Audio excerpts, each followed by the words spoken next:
ଆଉ ସାଙ୍ଗମାନେ ପଖାଳ ଖାଇବ ଯଦି ଜଲ୍ଦି ଜଲ୍ଦି ପଳେଇ ଆସ। ଦେଖ ଆମେ ଆଜି କେତେ ପ୍ରକାର ଆଇଟମ୍ କରିଛୁ।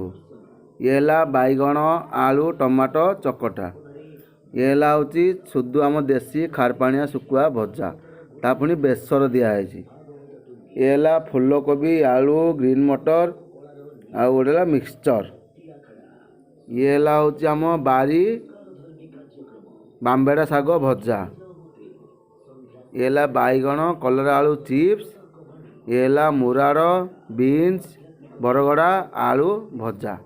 ଇଏ ହେଲା ପୁରା ଆମ ଖାଣ୍ଟି ଓଡ଼ିଆରେ ବାସି ପଖାଳ। ୟାର ଯେଉଁ ମଜା